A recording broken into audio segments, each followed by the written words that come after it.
what we're going to do after we get done wedging it. Okay, so again, we're always going to wedge our clay until it's nice and consistent all the way through.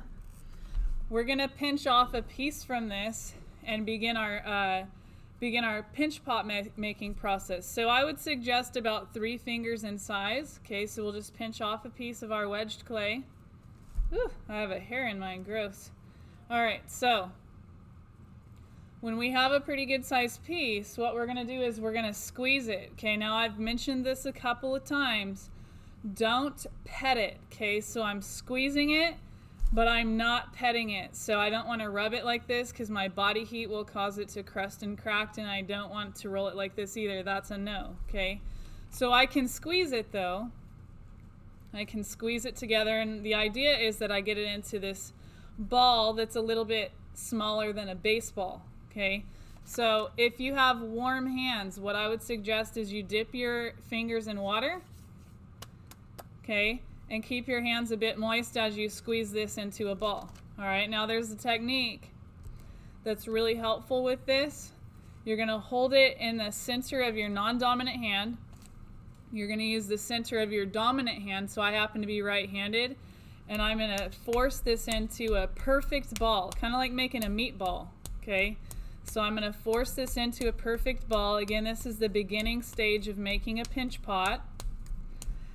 And I want to get the most perfectly round sphere, okay, 3-dimensional circle, a sphere.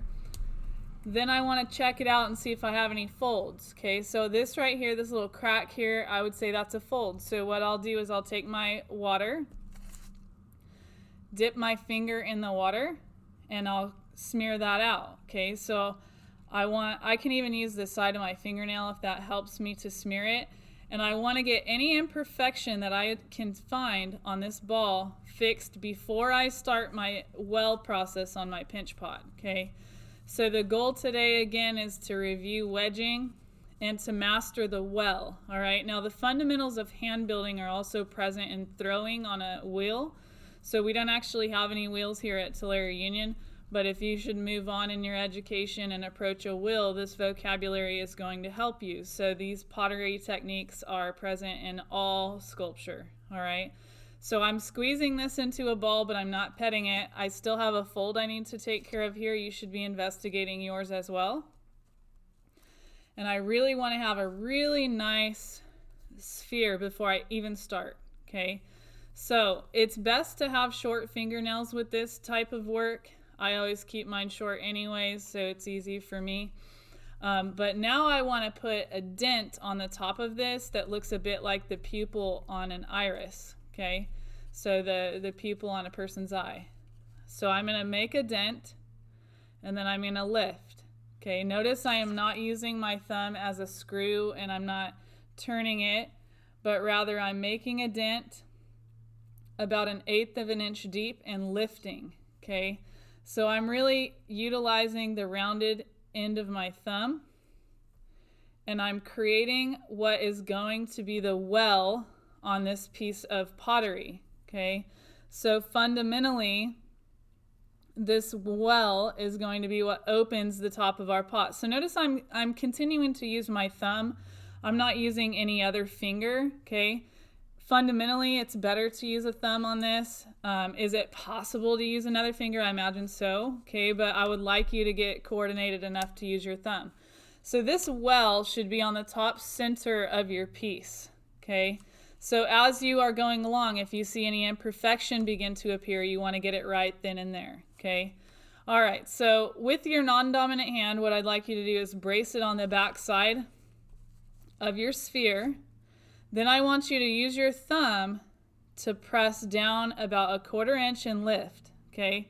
So if I press 1/4 inch and lift, I'm going to rotate this sphere, and I'm going to press a little at a time, okay? Please don't be that person that wants to do it all at once and press it clear to the bottom, because you're going to force the clay out the back side, and that would be counterproductive of our goal. So we're going to hold with firm pressure on the bottom.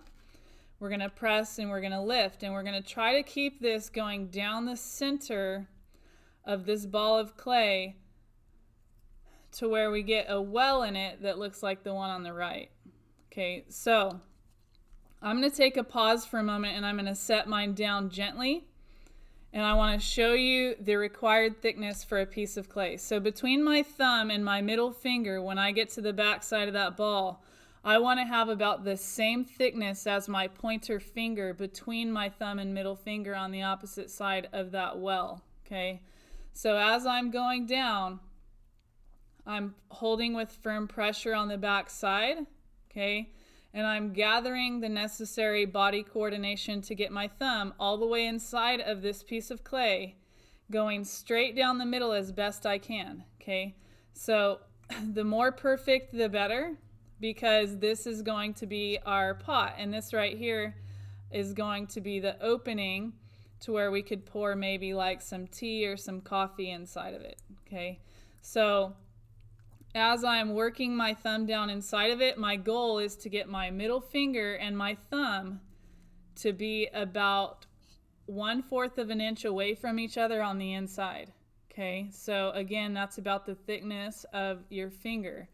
So we are at the bottom center of our clay. At this point, we're going to go around and we're just going to squeeze between our thumb and our middle finger. For some of you that have smaller hands, you might want to consider adding your index finger as well. Okay, so this fundamental part that we just did is called the well. All right, so I'm going to watch you guys do that because I tend to be a bit faster. Stephanie, you look like you got that right away. Good job. And I'm just going to go around and give you guys check marks as you get that done. Okay, so those of you that finish maybe a bit sooner, I want you guys to take a look for any imperfections. Make sure that your well is directly down the center and you have no thicker than 1/4 an inch of clay between your fingertip and your thumb. Okay. All right, so again, for process points, you guys,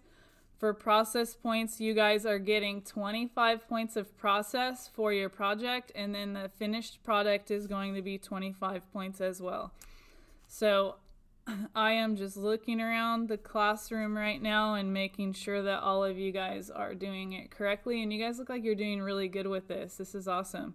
Super glad that we decided to have this pickup. So couple of you guys don't have clay yet. You guys need to get down to school and pick up your bag as soon as possible. Okay, so the front office has some bags there waiting for you. You just have to come up and let them know that you're in Mrs. Bailey's art class and you need to pick up your art supplies. Got somebody trying to get in over here. Let me get, oh, it's David. All right, so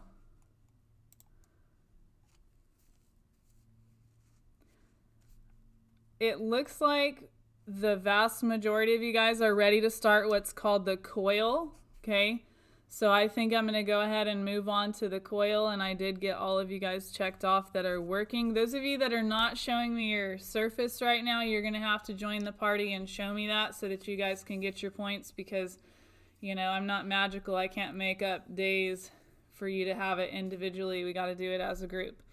All right, so this is crazy important. We are going to make what's called a coil. Okay, so I want you to think of a coil as the end of your finger to your first knuckle. Okay, so when you are in the well, you have about 1/4 an inch of clay between your thumb and your middle finger. Okay, that's on the center of your sphere.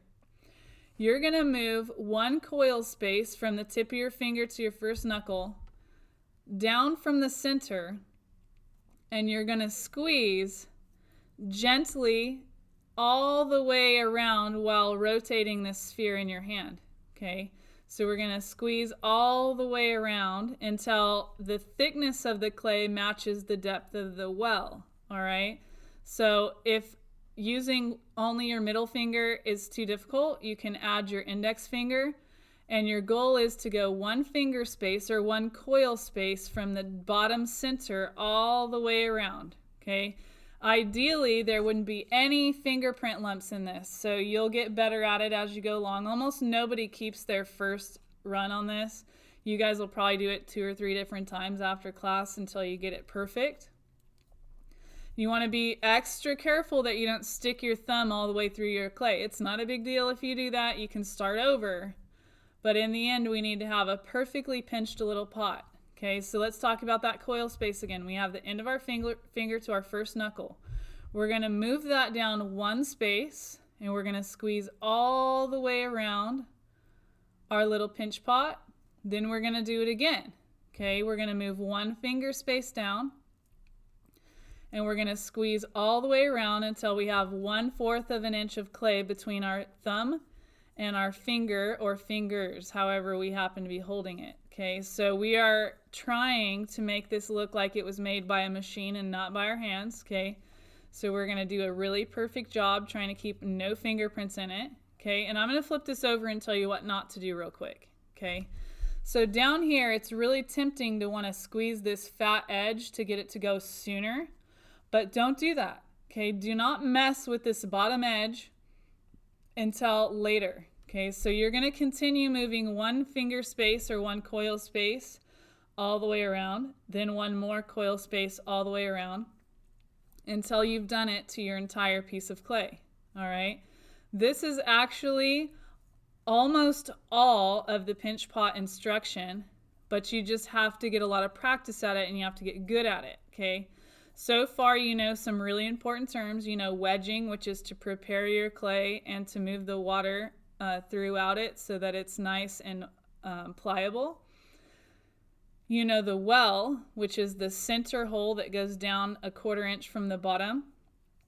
And now you are working on your coiling, which is moving one knuckle space to the bottom edge of your piece of clay at a time. If during the process you notice something like an imperfection, definitely smooth that out with a little bit of water. Okay, so as you're working, if you get something that starts to take on a weird shape or it's like a crack, you want to smooth it out with some water. Now, sometimes students get their thumb inside of it and their thumb is on a strange angle like a 45, and that causes this bottom part to open too wide.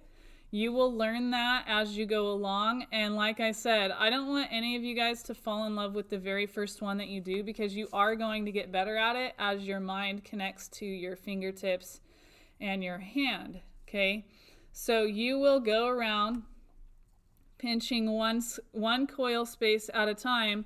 And if you should have to set this down for any reason, what I would like you to do is set it with the top side down always. Never set it on the bottom and never flatten out the rounded part of a pinch pot, because then it wouldn't be a pinch pot, it would be a flat bowl. Okay, so we want to make sure that we're celebrating the process of pinch pot. Okay, so we don't want to flatten out the bottom of it. So if we're going to set it down, we're going to make sure and set it down with the outer edge down first. Okay, so I'm getting to the end of my clay. So at this point, if I want to flip it over and I want to work from the top side, I can. Be extra certain that you don't thin out this bottom rim so much to where it gets really fragile on the edge. Okay, I want you to think about this. I know it's a little bit hard for you to understand because you're not here at school, but these are going to go into a very, very hot oven called a kiln, K-I-L-N. This kiln is going to heat these up to almost 2,000 degrees, and it's going to make them permanent. Okay, so it's going to make it into a white ceramic. All right, now that means that all the water is going to dehydrate from the clay, and it's going to get smaller. All right, so if the first time you made this, you're looking at it and go, wow, if this gets smaller, I'm certainly not going to like it. I want you to think about the amount of clay that I gave you, and you can use up to half of it for this first project, which is it's going to be a little cup. All right, it's going to be like a little teacup or perhaps even a coffee cup. Just make sure that you're saving half of your clay for your second project, because we will be doing 2 projects out of clay this year. All right, so in the next session, I'm going to be teaching you guys how to attach 2 pieces of clay. Clay is not like Play-Doh. You cannot pick up a piece of clay and just stick it to the other piece of clay and expect it to work out. You have to do it in a super specific way, and that specific way includes 2 more vocabulary words called slipping and scoring. All right. Now I want you to take a look at this edge here. I have a little crack starting here. That will happen to you too. If that crack gets too big and unmanageable, or for some reason it makes the bottom edge of this kind of imperfect, then I need to probably start over. All right, now I'm going to take this and I'm going to tap it to the table. And I'm going to take a look at it. I can use my thumb to make that more even. And I'm always amazed at how perfect students can do these. So you can use the flat edge of your thumb to squeeze out some of these lumps. But you want to make sure that your clay is very, very even from the bottom of the well, each and every coil space to the top. All right, so you guys actually learned a lot in a short amount of time. Let me just kind of stop for a moment and answer some questions that I see in the chat room.